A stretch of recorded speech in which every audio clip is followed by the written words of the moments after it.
Assalamualaikum warahmatullahi wabarakatuh. Bismillah, alhamdulillah, wassalatu wassalamu ala rasulillah. La hawla wa la quwwata illa billah. Radina billahi rabba wa bil islami dina wa bi Muhammadin nabiyyan wa rasula, amma ba'd. Bapak-bapak, ibu-ibu, saudara-saudara sekalian, jamaah salat isya, jamaah salat tarawih Masjid Darut Taqwa yang dimuliakan Allah, dan mudah-mudahan kita senantiasa dimuliakan oleh Allah Subhanahu wa taala. Bapak-bapak sehat nggih? Ibu-ibu juga sehat? Alhamdulillah masih semangat. Tanpa terasa kita sudah memasuki 10 hari terakhir di bulan Ramadan. Rasa-rasanya baru kemarin kita memulai puasa, tapi nggak terasa kita sudah hampir menyelesaikan puasa. Mudah-mudahan rangkaian ibadah kita tercatat menjadi amalan salih, amalan yang diterima oleh Allah Subhanahu wa taala. Sesuai dengan tema malam hari ini, temanya beriman kepada hari akhir atau beriman kepada hari kiamat.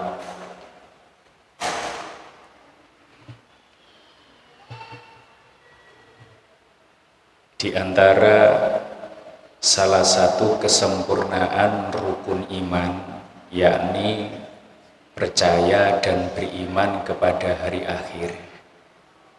Kalau ada orang yang mengatakan bahwasanya hari akhir atau hari kiamat itu cuma mimpi, maka iman dia atau iman mereka masih belum sempurna. Terus kira-kira kapan hari akhir atau kiamat itu tiba? Maka tidak ada satupun orang yang tahu, bahkan para nabi, para rasul, begitu juga baginda Rasul Muhammad sallallahu alaihi wasallam tidak tahu. Ini rahasianya Allah.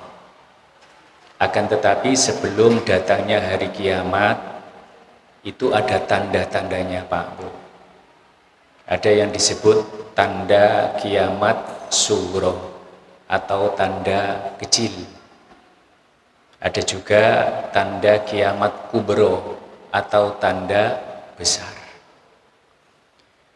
Saya pernah baca salah satu buku yang berjudul Kiamat Tinggal Menghitung Hari, karangannya Dr. Andes Mas'ud Muhsan. Di situ saya baca lembar demi lembar beliau menulis tanda-tanda kiamat sugro dan juga tanda-tanda kiamat kubro. Saya baca satu persatu yang tanda-tanda kiamat sugro kecil. Itu beliau menulis hampir 40 macam tanda-tanda kiamat kecil. Dan itu satu persatu saya baca, Pak. Ternyata agak mengejutkan. Dari sekian kurang lebih 40 itu hampir semuanya sekarang sudah teralami dan juga yang akan dialami oleh kehidupan kita umat manusia. Rodok ngeri ya. Jadi hampir 40 ini semuanya sudah teralami oleh kita umat manusia.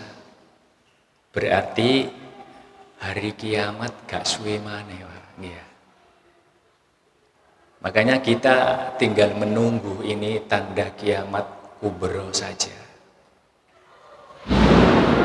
Kalau tanda kiamat sugro diantaranya banyak masjid-masjid dibangun indah seperti istana, tapi wahia kharabun an dzikrillah, sepi dari menyebut nama Allah, sepi teko jamaah. 3 tahun terakhir ini saya bisa merasakan nasibnya bagaimana masjid-masjid dan musola-musola setelah adanya pandemi. Masya Allah, Pak. Kapan itu saya ngimami di Kejati, gitu kan? Itu cuman satu baris, satu soft, itu nggak penuh.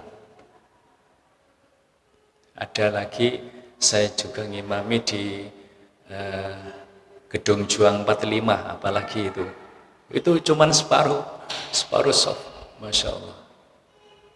Nah, ini diantara salah satu tanda. Kemudian lagi tanda suhro, ketika banyak ulama, kiai, ustadz dicaci maki, dihina, dibenci. Itu juga tandanya. Kemudian banyak orang yang melakukan kemaksiatan dan dosa secara terang-terangan. Melakukan kemaksiatan tapi nggak sungkan. Itu tandane wis cidek dina kiamat. Nah, itu diantara salah satu yang 40 saya sebutkan tadi. Tinggal kita menunggu tanda-tanda kubro. Apa tanda-tanda kubronya? Ini karena waktunya teramat singkat, maka saya sebutkan beberapa saja. Di antara salah satunya nanti akan muncul yang namanya Imam Mahdi. Jadi nanti Imam Mahdi ini nanti yang akan menguasai dunia, Pak. Nanti dunia akan damai, dunia akan tentram, dunia akan bahagia, semuanya jujur dan amanah. Bahkan disebutkan dalam satu hadis, diumpamakan seandainya jenengan punya 1 emas kilo atau 1 kilo emas maksudnya, kemudian jenengan taruh di pinggir jalan, itu 1 bulan bahkan sampai 1 tahun tidak ada yang ambil. Karena apa? Saking semuanya jujur dan amanah. Itu nanti akan terjadi, Pak. Dan disebutkan dalam hadis bahwasanya Imam Mahdi itu nanti tidak lama akan menguasai dunia semuanya nanti akan menjadi muslim, itu lamanya 7 sampai 9 tahun. Dan inilah sebagai puncak kejayaan Islam di akhir zaman. Dan disebutkan dalam hadis bahwasanya Imam Mahdi itu keturunan Rasulullah. Min ahli baiti yuwati usmuhu ismi wasmu abihi isma abi. Kata baginda Rasul, Imam Mahdi itu dari keluargaku, namanya sama seperti namaku, dan nama bapaknya seperti nama bapakku. Bisa nanti beliau Imam Mahdi itu namanya Ahmad atau Muhammad. Ayahnya bernama Abdullah. Bisa jadi. Bahkan disebutkan Al-Mahdiyu min itrati min waladi Fatimah. Imam Mahdi itu keturunanku dari anak Fatimah. Bisa jadi Imam Mahdi itu nanti keturunan dari Hasan atau keturunan dari Husain. Bisa jadi disebut Syarif ataupun Sayyid. Tapi sekarang yang terkenal di Indonesia itu Habib. Padahal yang seharusnya julukan keturunan Rasul itu Syarif dan Sayyid. Tapi karena apa? Karena pengikut-pengikut Syarif dan Sayyid itu saking cintanya kepada beliau-beliau, maka dijuluki dengan nama Habib. Dan tidak sedikit bapak-bapak, ibu-ibu, Habib atau Habaib yang di Indonesia yang tercatat dalam Robito Alawiyah itu sebanyak kurang lebih 1.500.000 orang. Banyak sekali. Bahkan tidak salah kalau orang menganggap ataupun berangan-angan nanti Imam Mahdi insya Allah datang dari Indonesia. Karena apa? Keturunan Rasulullah banyak yang ada di Indonesia, Habib-Habib itu. Nah itu. Makanya mudah-mudahan kita dikasih umur panjang oleh Allah. Kita bisa menangi Imam Mahdi. Walau dilungkas ngerti kiamat. Kemudian singkat saja, ketika Imam Mahdi sudah hampir menyelesaikan tugasnya menjadi pemimpin dunia, mungkin kurang 1 tahun atau 2 tahun, maka muncullah apa yang namanya Dajjal. Bahkan Dajjal itu sekarang sudah ada. Diperkirakan umurnya sudah mencapai 4.000 tahun lebih. Karena kalau saya baca di tarikhnya itu, Dajjal itu lahir 100 tahun sebelum Nabi Musa dilahirkan. Jadi tuwek Dajjal daripada Nabi Musa.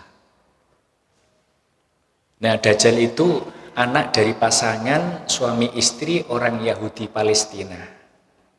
Yang dalam konon ceritanya disebutkan dalam hadis itu 31 tahun pasangan suami istri ini enggak punya anak. Bahkan sudah diprediksi mandul. Gitu. Tapi karena ikhtiarnya akhirnya apa? Dia mendapatkan petunjuk, katanya suruh ke seorang pendeta. Tapi apa ternyata Bapak-bapak, Ibu-ibu, bahkan tidak salah kalau ada orang yang mengatakan kalau Dajjal itu separuh iblis, separuh manusia.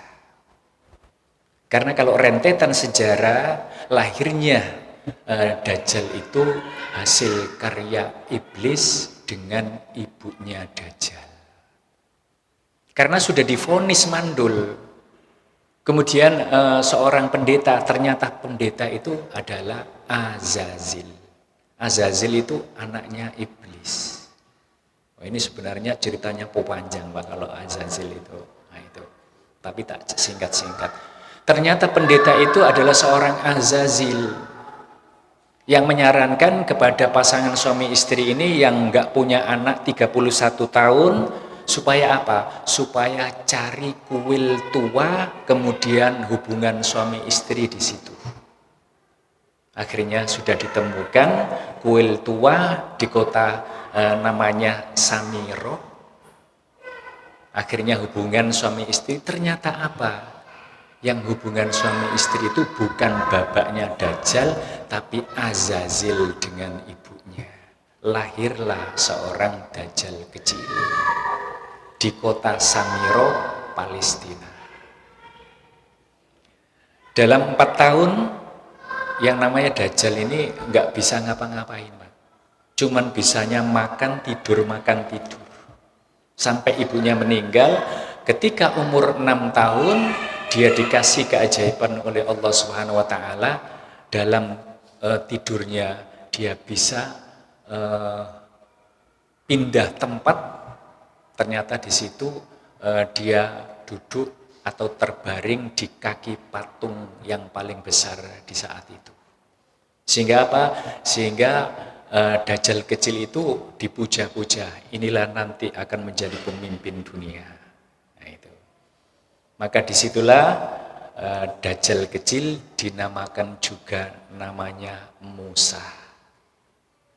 Kemudian ditambah karena dia hidup atau dilahirkan di kota Samiro, maka disebutlah namanya Musa Samiri. Nah, itu loh Pak. Jadi cikal bakal Dajjal itu. Nah, sekarang di mana? Wallahu a'lam. Ada yang mengatakan di kota atau di pulau antara Somalia dan Yaman. Itu di situ ada pulau kecil. Ada juga yang berpendapat ada pulau yang namanya Sokotra. Pulau itu yang luar biasa aneh bin ajaib. Dilihat dari tumbuh-tumbuhan, dilihat dari hewan-hewannya, itu tidak ada satupun yang menyamai di Pulau Sokotra ini. Tapi ini cuman prediksi saja. Tapi wallahu a'lam. Di mana itu Dajjal sekarang, kita tidak tahu semuanya. Ketika nanti selesai, hampir 1 tahun, 2 tahun, Imam Mahdi, kemudian Dajjal muncul. Dajjal muncul, menguasai dunia lamanya 40 hari. Ada seorang sahabat bertanya kepada Rasulullah, "Ya Rasulullah, apakah 40 hari itu seperti kita-kita ini?" Tidak. Kata Rasulullah, 1 hari seperti 1 tahun, 1 hari lagi seperti 1 bulan, 1 hari lagi seperti 1 pekan, dan hari-hari berikutnya seperti sedia kala ini. Berarti kalau kita total, Dajjal akan menguasai dunia itu lamanya 1 tahun, 2 bulan, 14 hari. Persis 14 hari itu nanti Dajjal akan dipenggal oleh Nabi Isa alaihissalam. Karena Nabi Isa nanti akan diturunkan oleh Allah Subhanahu wa taala untuk melenyapkan Dajjal. Setelah itu nanti datang lagi namanya Ya'juj Ma'juj. Datang lagi yang namanya Dukhon, datang lagi yang namanya Dabah, datang lagi yang namanya apa itu Pak? Matahari nanti akan terbit dari arah barat dan tenggelam ke arah timur. Nah, ini semuanya tanda-tanda kiamat kubro. Tapi insya Allah mudah-mudahan kita tidak menangi paling Pak. Ya. Ada hadis yang mengatakan kalau dunia ini umat masih melakukan atau berzikir kalimat la ilaha illallah, la ilaha illallah, maka apa kata Allah kepada malaikat, ulurkan kiamat 100 tahun lagi. Nah itu, jadi mungkin masih lama Pak, tapi kita harus sedikit bolehlah mengetahui bahwasanya ada tanda-tanda sebelum hari kiamat tiba. Maka dari itu untuk mempersiapkan, meskipun katakanlah kita tidak menangi, maka kita harus tetap menjadi orang yang baik, menjadi orang yang bersih, menjadi orang yang taat. Karena apa? Karena nanti pertanggungjawaban kita di hadapan Allah Subhanahu wa taala begitu besar. Jadi apapun yang kita lakukan ini Pak, nanti akan dipertanggungjawabkan di hadapan Allah. Dan mudah-mudahan dengan semangat Ramadan ini yang hampir selesai, mudah-mudahan kita bisa genjot terus untuk tingkatkan ibadah kita kepada Allah Subhanahu wa taala. Terutama qiyamul lailnya atau i'tikafnya atau sunnah, salat-salat sunnah yang lainnya. Sehingga apa? Sehingga fa insyaallah selepas Ramadan nanti kita akan menjadi orang yang lebih baik, dan lebih baik. Dan mudah-mudahan kita termasuk orang-orang yang dimuliakan oleh Allah Subhanahu wa taala. Itu saja Bapak-bapak, Ibu-ibu yang bisa saya sampaikan. Mudah-mudahan sedikit bermanfaat. Kurang lebihnya mohon maaf. Ihdinas siratal mustaqim. Assalamualaikum warahmatullahi wabarakatuh. Kita lanjut.